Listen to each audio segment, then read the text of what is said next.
delicious.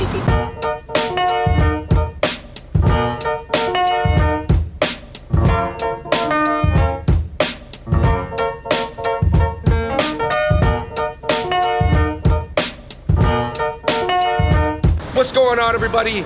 We are with a New York friend here in LA, Ryan Benson. What's up, guys? Half Irish, half Filipino. My dad immigrated from Ireland when he was 18, and he's been in the States ever since. Wait, so your dad and mom are kind of like fobs? Yeah. From their respective 100%. countries. I'm looking forward to showcasing the other half of my culture to you guys. All right, everybody, in this video, we are going to be exploring this Irish gastropub. That means we're gonna be eating some very traditional Irish food, and then we're gonna be eating some modern fusion Irish American food. And I've got an Irish-looking rugby on. Let's go.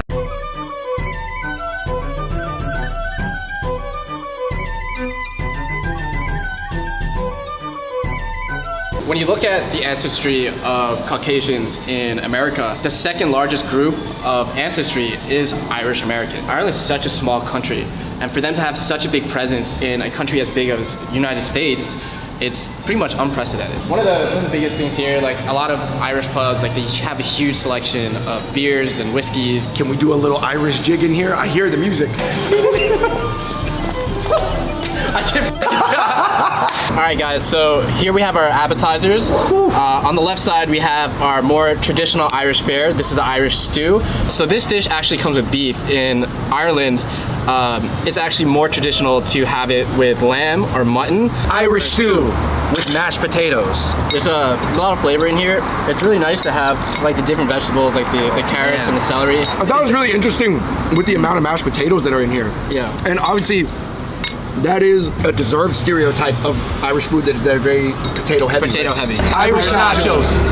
On the Irish nachos, they put in corned beef, bacon, cheese. That pastrami too. Pastrami too. For the Irish, I think that's more Irish American, kind of Jewish American. Jewish American, yeah. There's some Jewish elements because like, I think Jewish food is so popular in New York and on the East Coast, and like Irish people are heavily from the East Coast. Yeah. They're good. They're really good. These are house-made potato chips. Yo, surprisingly, I thought this was gonna be too salty and too fatty. And it's honestly like perfectly. We got clam chowder tots. Galway, where my family's from, is known for their oysters and their seafood. There's an oyster fest like every single year that celebrates like Irish oysters. Oh, this clam chowder is good. That's really good. To speak to your point about Irish seafood, the clam chowder is really solid. Coming up next, we got clam chowder. I don't eat that much clam chowder, but when I do, I like it with clam shells in it. How about that? The chowder tastes different with the clams in it. Great appetizers, a lot of fusion there, some very Irish elements, but obviously not entirely Irish. Right. These dishes are made to be a little bit more authentic. So right here, we have your Irish breakfast. Here we have bacon, eggs, sausage, and a corned beef hash with some vegetables on the side. So this is corned beef hash. I've barely ever had corned beef hash, but it's essentially what? Corned beef and hash browns. Yeah, right? corned beef mixed with potatoes and then usually finished in a skillet. The difference between a UK breakfast and an Irish breakfast though, you have black or white blood pudding, and honestly it's my favorite thing to eat out of an Irish breakfast, but not many people like it. Top of the morning, Irish breakfast. All right, right here we have a shepherd's pie. Now, most shepherd's pie is made with lamb. Beef was expensive. Like it was only for the rich people, right? Yeah, it was only for the rich people. So people would eat a lot of lamb, mutton, and a lot of offal too back in the old days. OFFAL, the intestines of boiled sheep. Shepherd's pie. That's good. It's kind of like a lamb stew with mashed potatoes and cheese. I would say the potato profile and the shepherd's pie, those were more pronounced. So here we have Limerick's edition of a Scotch egg. Now a Scotch egg is usually an egg wrapped in minced meat and then deep fried. Sounds like some crazy like Japanese invention. Yeah. It kind of looks like katsu. Here we have a Guinness mustard, so they kind of put like their own like Irish twist on it. Oh yeah, split it. Oh my gosh. Oh my god. The Scotch egg. Honestly, it's one of the hardest dishes to cook properly. Sláinte. Wow, that's interesting. Hit me. Do people speak only English in Ireland, or is there other languages? The main language in Ireland is English, but people still go to school to learn Gaelic. And what we just said earlier was Gaelic for cheers. Sláinte. Right now we have corned beef and cabbage. Corned beef is salted meat, salted beef. It was actually one of the biggest exports from Ireland in the 1700s. Irish people would not eat it because beef was so expensive. corned beef and cabbage. It's not the most complex dish. It's not like the most like party dish either, but it's good. It has everything you need. It's low carb, has some potatoes in it. So the first thing that I do when I go to Ireland, there's this fish and chip restaurant in Galway called McDonald's, and they serve the best fish and chips in Ireland. All right, so here we have some grilled green peas with bacon. Fish and chips. Chewy exterior, soft, tasty cod inside. He sprinkled a little bit of Cajun on there before he fried it. So I don't think that's Irish, right, that Cajun? Not very Irish, but usually you soak it in like malt vinegar. All right, so these chips, to me, are starting to taste more European. They have a thicker, more soggy, less crispy texture to them, like as maybe an average American would prefer. The ones in Ireland are a little bit wider, a little bit thicker. They look like flat, like planks, like 2x4s. Exactly. Like, Yo, Ryan, you put on an Irish, what is this shirt? I Irish. wish you were here. I put on a Limericks hat, and it kind of goes to show you, maybe in a way, like the classic Irish pub mentality. They're like, you know what, you guys are filming here, showcasing our food, take some of our merch, you know? yeah, honestly, Irish hospitality is some of the best hospitality I've ever had. Like going to Ireland, like everyone's just so nice. Irish and Italian people at one point, before other immigrants entered the US, were not considered white. Yeah. They were like off-white. Shout out to Virgil. So we got bangers and mash right here. This is very UK influenced. Bangers and mash. What's the banger? And I'm assuming the mashed potatoes. The Yo, mash. I noticed there's kale in here. I heard this is very traditional to have the kale and the mashed potatoes. Hey, shout out to Irish being on the kale wave before everybody else, though. When you saw it, looked like gourmet bangers and mash. Yeah, exactly. Like normally, like when I'm in London or in England and I get bangers and mash, it doesn't come out looking like this. Like this is very upscale compared to what I normally get.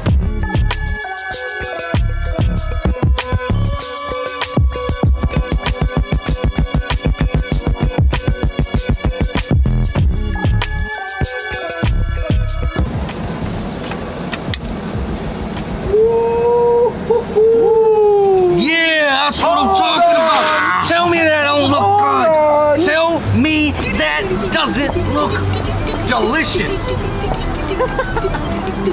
But you said this is more Irish American. I would say this is a Jewish sandwich. All right, so it's more Jewish, but it uses corned beef, which is Irish. Yes. The invention of the Reuben is, yeah, obviously invented, I think, by a Jewish person. I feel like some Irish American family are taking it on as like, well, it's corned beef and it's tasty, so let's eat it. Oh my gosh, look at this. This is one of the last things you would ever let in a video. Okay, all right. The Reuben sandwich.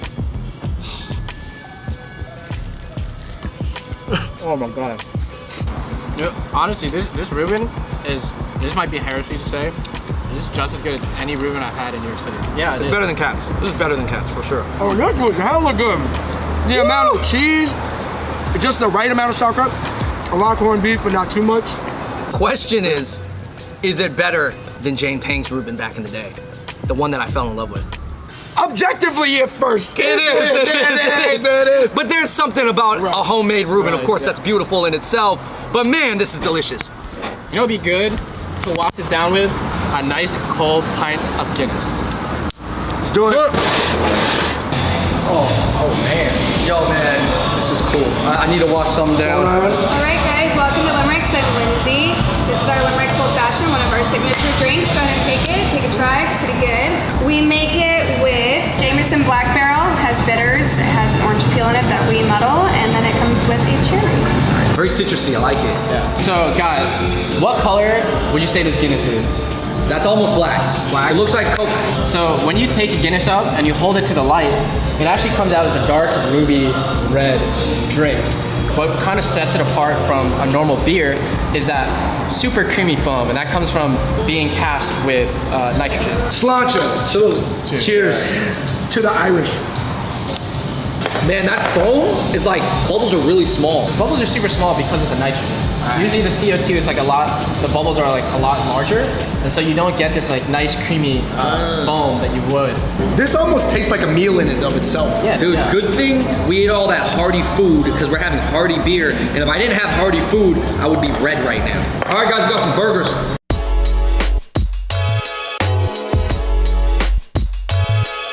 We are at the burger section. Not traditional. Not traditional, but common. A burger is a burger, anywhere you go in the world. Favorite Irish characters in media ever? Michael Flatley, Conor McGregor. You got all the Irish bands like Dropkick Murphys, Bono, Okay, U2. fair. Oh, Bono is Bono, Irish. Graham Norton on BBC. Conan O'Brien's Conan Irish. O'Brien is Irish American. Yeah. Yo, is that jam in that burger? Yeah, so there's a strawberry rhubarb jam on this burger. It also comes with like a Guinness mustard, bacon. That's the hipster burger. On this burger, we have the Limericks burger. It comes with a Guinness beer cheese, bacon. I think that's it. Let's try this this hipster burger out. Hipster burger. That rhubarb cuts nicely through the beef. Yeah, you got that like little punch of like the mustard coming through. Oh, the little Guinness mustard, man. Yeah. That's actually really tasty. There's some creaminess, some sourness, really nice beef. That My beef. God, that is a tasty burger. Limerick burger. I can already taste the blue cheese. Wow. Ooh. Tastes super different. Like very umami. Now that blue Yo, cheese I is like the other kicking. one, but I might have to say this one is tastier. It hits you with that salt, and then you get like that funk of the blue cheese, the porkiness of like the bacon. It's super good burger. One of the partners here at Limerick Tavern, you got a surprise for us. It's gonna be crazy though. It's gonna wow you. Be ready.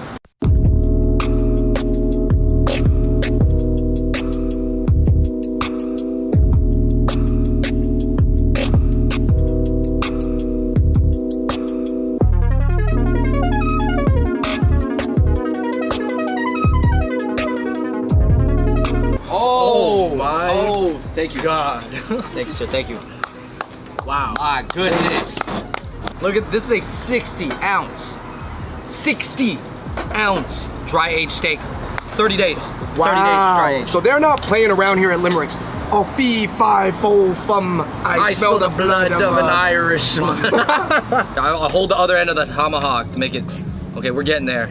Getting to the rare pieces. Yeah, I bet, you know, my Irish accent's been settling back in since the beginning of the video. Yeah. I think it's all the mention of Conor McGregor. Dry aged tomahawk. Wow. Primal. One thing about this tomahawk steak I gotta say, so I had this kind of like salty, peppery crust that he was seasoning on, and the mashed potatoes really balance out the salt a lot. It makes it super, super tender. Like when you dry age meat, it takes a lot of the moisture out and you lose some weight, but the muscle fibers become super, super, super tender. If you guys have ever seen a steak get dry aged, obviously it's moldy on the outside, but they cut off the outside. Yeah. And then what we're eating is the inside, the non-moldy part, obviously. Right. Throughout this whole experience, I feel like I learned about a piece of Americana that I knew on the surface, but I hadn't delved very deep into. Why do Irish people all fight like this? I'm just kidding. What was your favorite thing you had today? Honestly, the bangers and mash was like one of the best bangers and mash I've ever had. For me, I actually really enjoyed the corned beef. So number one, obviously the Reuben sandwich. You guys can agree, it was delicious. It was. Oh my goodness, off the hook. All right, guys. Well, I think Dennis has one more surprise for us over at the bar. Some Irish whiskey. Irish whiskey. All right, you know what? We're gonna do our major takeaways at the bar. So right now they have a lineup of very distinct whiskeys. Right now we have a Jameson 18-year, a Hakushu 12-year, which is actually extinct. They no longer distill that, and a Yamazaki 18-year. It was only until recently that Japanese whiskeys became like super popular as they won like whiskey of the year. You have this dichotomy of like Irish whiskeys versus Japanese whiskeys. So we're gonna try the Jameson 18 right now first. It's gonna give you a smoother taste and then a better flavor. Wow, there's actually no burn on that Jameson. Normally, like when you go to the club or you like go to open up like a bottle of Jameson, you kind of have to let it air out a little bit, or else it gets like super, super harsh. This was like super full-bodied, very sweet. No, went down pretty easy. Nope. Literally, all the Irish pubs I've been to, this has definitely been some of the best food that I've gotten, and it's been cool to kind of have traditional Irish food as close to authentic as possible, with the Irish American like cuisine as well. Me myself, I do like Japanese whiskeys just a little bit better. It's gonna How would you say it differs? well, it's gonna give you more of an oak taste. You like right off the bat, it has a much more pungent smell than the Jameson.